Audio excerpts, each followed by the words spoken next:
ಕಾಂಗ್ರೆಸ್ ಸರ್ಕಾರ ಬಂದು 2.5 ವರ್ಷಗಳಾಯಿತು. 2.5 ವರ್ಷಗಳಾದ ಮೇಲೆ ಬಿಜೆಪಿ ಪಕ್ಷದ ಪ್ರಮುಖ ಬೆಳವಣಿಗೆ ಇದು. ಬಿಜೆಪಿ ರಾಜ್ಯಾಧ್ಯಕ್ಷರ ನೇಮಕ ವಿಚಾರದಲ್ಲಿ ಮಹತ್ವದ ಬದಲಾವಣೆಗಳು ಬೆಳವಣಿಗೆಗಳು ಆಗ್ತಾ ಇವೆಯಾ? ನಾಳಿನ ಕಾರ್ಯಕಾರಿಣಿಗಿಂತ ಮುಂಚೆನೇ ಒಂದು ಆನ್ಸರ್ ಸಿಗುತ್ತಾ ಈ ಒಂದು ವಿಚಾರಕ್ಕೆ? ಹೊಸ ಸಾರಥಿಯ ಹೆಸರನ್ನ ರಾಜ್ಯ ಬಿಜೆಪಿ ಘೋಷಣೆ ಮಾಡ್ತಾ ಕೇಂದ್ರದ ಹೈಕಮಾಂಡ್ ನಾಯಕರು ಘೋಷಣೆ ಮಾಡ್ತಾರಾ? ಕಮಲ ಪಡೆ ಆ ತರಹದ ಬೆಳವಣಿಗೆಗಳಿಗೆ ಇದೀಗ ಕೈ ಹಾಕುತ್ತಾ ಅಂತ ಪ್ರಶ್ನೆ ಇದೆ. ಯಡಿಯೂರಪ್ಪ ಅವರನ್ನ ಮುಖ್ಯಮಂತ್ರಿ ಹುದ್ದೆಯಿಂದ ಕೆಳಗಿಳಿಸಿದ ಮೇಲೆ ಯಡಿಯೂರಪ್ಪನವರ ಆಪ್ತ ಬಸವರಾಜ ಬೊಮ್ಮಾಯಿ ಅವರು ಸಿಎಂ ಆಗಿದ್ರು. ತದನಂತರದಲ್ಲಿ ಆ ನಂತರ ಬಂದಾಗ ವಿಜಯೇಂದ್ರ ಅವರನ್ನ ರಾಜ್ಯಾಧ್ಯಕ್ಷರನ್ನಾಗಿ ಮಾಡಬೇಕು. ಯಾಕಂದರೆ ಬೊಮ್ಮಾಯಿ ಅವರು ಮುಖ್ಯಮಂತ್ರಿ ಹುದ್ದೆಯಿಂದ ಇಳಿದ ಮೇಲೆ ಬಿಜೆಪಿ ಪಕ್ಷ ಸೋತಿದ್ದು ಅಷ್ಟೇ ನಿಜ.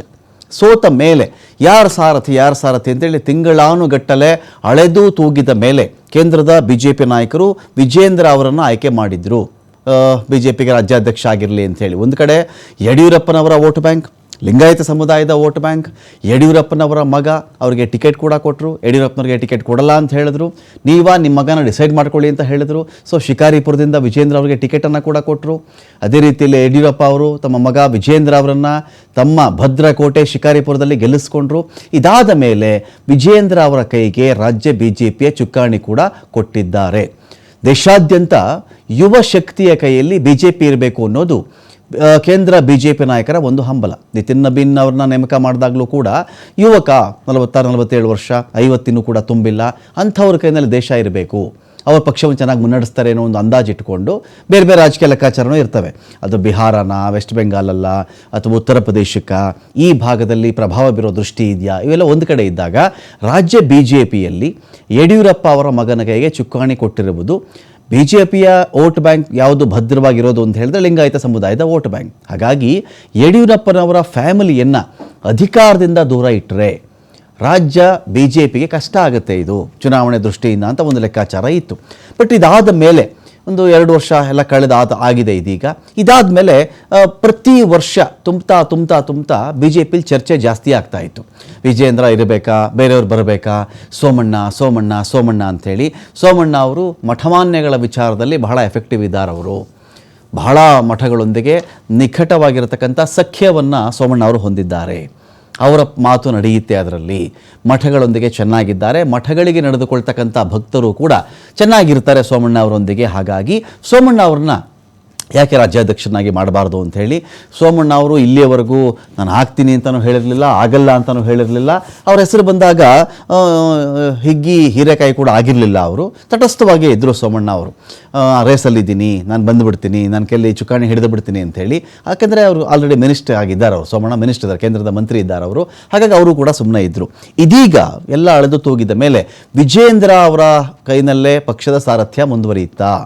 ಯುವ ನಾಯಕತ್ವಕ್ಕೆ ಪಕ್ಷದ ಮನ್ನಣೆ ಕೊಡ್ತಾ ಇರುವಂಥ ಹಿನ್ನೆಲೆಯಲ್ಲಿ ವಿಜೇಂದ್ರ ಅವರಿಗೆ ಪಕ್ಷ ಮತ್ತೆ ಇಲ್ಲ ನೀವು ಕಂಟಿನ್ಯೂ ಆಗಿ ಅಂತೇಳಿ ಹೇಳಬಹುದಾ ಅಂತ ಪ್ರಶ್ನೆ ಇದೆ. ಗೊಂದಲ ರಹಿತ ಈ ಸ್ಟೇಜಲ್ಲಿ ಹೋಗಿ ವಿಜೇಂದ್ರ ಅವರನ್ನು ಅಕಸ್ಮಾತ್ ರಾಜ್ಯಾಧ್ಯಕ್ಷ ಹುದ್ದೆಯಿಂದ ಇಳಿಸಿದರೆ ರಾಜ್ಯ ಬಿಜೆಪಿಗೆ ರಾಜ್ಯದಲ್ಲಿ ಬೇರೆಯೇ ಮೆಸೇಜ್ ಹೋಗ್ಬಿಡುತ್ತೆ. ಇದು ಯಡಿಯೂರಪ್ಪ ಅವ್ರನ್ನ ಮುಖ್ಯಮಂತ್ರಿ ಪಟ್ಟದಿಂದ ಇಳಿಸಿದ್ದಾಯಿತು, ವಿಜೇಂದ್ರ ಅವರನ್ನು ರಾಜ್ಯಾಧ್ಯಕ್ಷ ಪಟ್ಟದಿಂದ ಇಳಿಸಿದ್ದಾಯಿತು. ಲಿಂಗಾಯತರಿಗೆ ಅನ್ಯಾಯ, ವಿಜೇಂದ್ರ ಏನು ತಪ್ಪು ಮಾಡಿದ್ರು, ಅವರು ಹೋರಾಟಗಳನ್ನು ಮಾಡಿಲ್ವಾ, ಶುರುವಾಗಬಹುದೇನೋ. ಸೊ ಆ ಕಾರಣದಿಂದಾಗಿ ಏನಾಯಿತು, ಸದ್ಯಕ್ಕೆ ಅವರನ್ನೇ ಮುಂದುವರಿಸುವಂತಹ ಚಾನ್ಸಸ್ ದಟ್ಟವಾಗ್ತಾ ಇದೆ. ಈಗಿರುವ ವ್ಯವಸ್ಥೆಯನ್ನೇ ಮುಂದುವರಿಸಬೇಕು, ಏನು ಡಿಸ್ಟರ್ಬ್ ಮಾಡೋಕ್ಕೆ ಹೋಗಬಾರ್ದು. ಈ ತಿಳಿಯಾಗಿರ್ತಕ್ಕಂಥ ಕೊಳವನ್ನು ಕದಡುವುದಕ್ಕೆ ಹೋಗಬಾರ್ದು, ಕೊಳೆ ಜಾಸ್ತಿ ಎದ್ದು ಬಿಡುತ್ತವಾಗ ಅಂತ ಅವರಿಗೆ ಒಂದು ಆತಂಕ ಇದೆ. ಬಿಜೆಪಿ ಪಕ್ಷದ ಕಡೆಯಿಂದ ಉನ್ನತ ಮೂಲಗಳು TV5 ಕೊಡ್ತಾ ಇರ್ತಕ್ಕಂಥ ಮಾಹಿತಿ ಇದು. ರೀಸನ್ ಏನು, ಯಾಕಪ್ಪ ವಿಜೇಂದ್ರ ಮುಂದುವರಿಸಬೇಕು ಅಂತ ನೋಡಿದ್ರೆ, ಒಂದು ಯುವ ಸಮುದಾಯಕ್ಕೆ ನಾವು ಪಕ್ಷ ಮನ್ನಣೆ ಕೊಟ್ಟಿದ್ದೀವಿ. ಯುವ ಸಮುದಾಯಕ್ಕೆ ನಮಗಿಲ್ಲಿ ವಯಸ್ಸಾದವ್ರಿಗೆ, ಮುದುಕರಿಗೆ ಅವ್ರ ಕೈಯಿಂದ ಪಕ್ಷ ನಾವು ಕೊಡಲ್ಲ. ನಿತಿನ್ ನಬೀನ್ ಮಾದರಿ ಪಕ್ಷಕ್ಕೆ ಯುವಕರ ಮಾರ್ಗದರ್ಶನ ಅವಶ್ಯಕತೆ ಇದೆ. ಪಕ್ಷಕ್ಕೆ ಲಿಂಗಾಯತ ಸಮುದಾಯದ ಬೆಂಬಲ ಇದೆ. ಯುವ ಮತದಾರರನ್ನ ಸೆಳೆಯುವಲ್ಲಿ ವಿಜೇಂದ್ರ ಯಶಸ್ವಿ ಆಗಬಹುದು. BSY ಕೂಡ ಮಗನ ಕಾರಣಕ್ಕೆ ಮತ್ತಷ್ಟು ಆಕ್ಟಿವ್ ಆಗುವಂಥ ಚಾನ್ಸಸ್ ಇದೆ. ಮಗನೇ ಅಧ್ಯಕ್ಷನಾಗಿದ್ದರೆ BSY ಅವರು ತಮ್ಮ ಓಲ್ಡ್ ಕಾಂಟ್ಯಾಕ್ಟ್ಗಳು ಯಾವ್ಯಾವುದಿದೆಯೋ, ತಮ್ಮ ಸ್ಟ್ರಾಂಗ್ ಹೋಲ್ಡ್ಸ್ ಎಲ್ಲೆಲ್ಲಿದೆಯೋ ಅಲ್ಲೆಲ್ಲ ಕಡೆಗಳಲ್ಲಿಯೂ ಕೂಡ ಮತ್ತಷ್ಟು ಚುರುಕಾಗಿ ಅವರು ಕೂಡ ಕೆಲಸ ಮಾಡಬಹುದು. ಒಂದು ಫೋನ್ ಕಾಲ್ ಸಾಕು ಅನೇಕ ಕಡೆಗಳಲ್ಲಿ ದೊಡ್ಡ ದೊಡ್ಡ ನಾಯಕರುಗಳದ್ದು. ಸೊ ಅವರು ಆ್ಯಕ್ಟಿವ್ ಆಗಿರ್ತಾರೆ ಅಂತ ಹೇಳಿ ಯುವ ನಾಯಕರೊಂದಿಗೆ ಒಳ್ಳೆಯ ಸಂಬಂಧವನ್ನು ವಿಜಯೇಂದ್ರ ಇಟ್ಕೊಂಡಿದ್ದಾರೆ. ಪಕ್ಷದ ಹಿರಿಯ ನಾಯಕರೊಂದಿಗೆ ಹೊಂದಾಣಿಕೆ ಕೂಡ ಮಾಡಿಕೊಂಡು ಸಂಘಟನೆ ಮಾಡ್ತಾ ಇದ್ದಾರೆ. ಕೊಟ್ಟ ಅವಕಾಶದಲ್ಲಿ ಸಾಧಿಸಿ ತೋರಿಸ್ತಕ್ಕಂಥ ಛಲ ಕೂಡ ಅವರಿಗಿದೆ. ಅಧಿಕಾರಕ್ಕಿಂತ ಪಕ್ಷ ಮುಖ್ಯ ಅನ್ನೋ ಸಿದ್ಧಾಂತದ ಬದ್ಧತೆ ಅವರಿಗಿದೆ. ವರಿಷ್ಠರಿಂದಾನೂ ಕೂಡ 50 ವರ್ಷದ ಒಳಗಿನವರನ್ನೇ ಪರಿಗಣಿಸಬೇಕು ಅಂತ ಒಂದು ಸೂಚನೆ ಕೂಡ ಇದೆ. ಹಾಗಾಗಿ ವಿಜಯೇಂದ್ರ ಅವರು ಮುಂದುವರಿದರೂ ಆಶ್ಚರ್ಯವಿಲ್ಲ. ರಾಕೇಶ್, ಕಾರ್ಯಕಾರಿಣಿಯ ಬಗ್ಗೆ ಕಳೆದ 1 ತಿಂಗಳು 1.5 ತಿಂಗಳಿಂದ ಕೂಡ ಚರ್ಚೆ ಇತ್ತು. ಮತ್ತು ಪ್ರತಿ 1 ವರ್ಷ ವಿಜಯೇಂದ್ರ ಅವರ ಅಧ್ಯಕ್ಷರಾಗಿ ಅವರ ಅಧಿಕಾರಾವಧಿ 1 ವರ್ಷ ಪೂರೈಸ್ತಾ ಇದ್ದಾಗಲೂ ಕೂಡ ಮತ್ತೊಮ್ಮೆ ಚರ್ಚೆಗೆ ಬರೋದು, ಇಳಿಸ್ಬಿಡ್ತಾರಾ, ಕಂಟಿನ್ಯೂ ಮಾಡ್ತಾರಾ, ಈ ಥರ ಚರ್ಚೆಗಳಿಗೆ ಹಾಗೂ ಹೀಗೂ 1-2 ವರ್ಷ ಕಳೆದಿರಬೇಕು ವಿಜಯೇಂದ್ರ ಅವರು. ಸೊ ಉನ್ನತ ಮಟ್ಟದಲ್ಲಿ ಏನೆಲ್ಲ ಬೆಳವಣಿಗೆಗಳು ನಡೀತಾ ಇದೆ ಅಂತ ರಾಕೇಶ್? ರಮಾಕಾಂತ್, ರಾಜ್ಯದಲ್ಲಿ ಬಿಜೆಪಿ ಕಾರ್ಯಕಾರಿಣಿಗೆ ತಯಾರಿ ಆಗ್ತಿರುವ ಬೆನ್ನಲ್ಲೇ ರಾಜ್ಯಾಧ್ಯಕ್ಷರ ನೇಮಕ ವಿಚಾರದಲ್ಲಿದ್ದಂತ ಗೊಂದಲ ಪರಿಹಾರಕ್ಕೂ ಪಕ್ಷದ ನಾಯಕರು ಮುಂದಾಗ್ತಾರೆ ಅನ್ನುವಂತ ಚರ್ಚೆ ಆರಂಭ ಆಗ್ತಾ ಇದೆ. ಗುರುವಾರ ರಾಜ್ಯದಲ್ಲಿ ರಾಜ್ಯ ಕಾರ್ಯಕಾರಿಣಿಗೆ ಸಿದ್ಧತೆಗಳು ನಡೀತಾ ಇದೆ. ಅರಮನೆ ಮೈದಾನದಲ್ಲಿ ಈ ಕಾರ್ಯಕ್ರಮ ನಡೆಯಲಿದೆ. ಕೇಂದ್ರದ ನಾಯಕರುಗಳಲ್ಲಿ ಕೆಲವರು ಈ ಕಾರ್ಯಕ್ರಮದಲ್ಲಿ ಉಪಸ್ಥಿತರಿರಲಿದ್ದಾರೆ.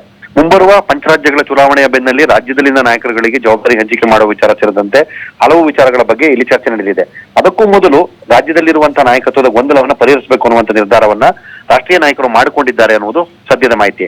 ಇಲ್ಲಿ ಈಗಿರುವ ಪಕ್ಷದ ಅಧ್ಯಕ್ಷರನ್ನೇ ಮುಂದುವರಿಸಬೇಕು ಅನ್ನುವಂತ ಒಲವು ಬಹುಪಾಲು ಅಲ್ಲಿರುವ ನಾಯಕರುಗಳಿಗೂ ವ್ಯಕ್ತವಾಗಿದೆ. ಯುವ ನಾಯಕತ್ವದಲ್ಲಿ ಪಕ್ಷ ಮುನ್ನಡೆಯುವಂತಹ ಮುಂದಿನ 25-30 ವರ್ಷಗಳ ದೂರಗಾಮಿ ಚಿಂತನೆ ಹಿನ್ನೆಲೆಯಲ್ಲಿ ಈ ಜವಾಬ್ದಾರಿಯನ್ನ ನಿರ್ಧಾರವನ್ನ ಮಾಡಬೇಕು ಅನ್ನುವಂತ ಯೋಚನೆಯನ್ನ ನಾಯಕರುಗಳು ತೆಗೆದುಕೊಂಡಿದ್ದಾರೆ. ಹಾಗಾಗಿ ವಿಜಯೇಂದ್ರ ಅವರಿಗೆ ಮತ್ತೊಮ್ಮೆ ಅವಕಾಶ ಕೊಡುವಂತ ಸಾಧ್ಯತೆಗಳು ಹೆಚ್ಚಾಗಿದೆ. ಒಂದು ವೇಳೆ ಜಾತಿ ಲೆಕ್ಕಾಚಾರದ ಅನ್ನ ಮಾಡುವುದೇ ಆದರೆ ಈಗಿರುವಂತಹ ಲಿಂಗಾಯತ ಸಮುದಾಯದ ಬದಲಾಗಿ ಒಬಿಸಿ ಸಮುದಾಯದವರಿಗೆ ಅವಕಾಶವನ್ನು ಮಾಡಿಕೊಡ್ಬೇಕು ಅನ್ನುವಂತ ಮಾತು ಕೂಡ ಕೇಳಿಬರ್ತಾ ಇದೆ. ಆ ಸಾಲಿನಲ್ಲಿ ಬರುವಂತ ಸಮರ್ಥರು ಯಾರು ಅನ್ನುವ ಪ್ರಶ್ನೆಗೆ ರಾಜ್ಯ ನಾಯಕತ್ವದಲ್ಲಿ ಇನ್ನೂ ಉತ್ತರ ಸಿಕ್ಕಿಲ್ಲ.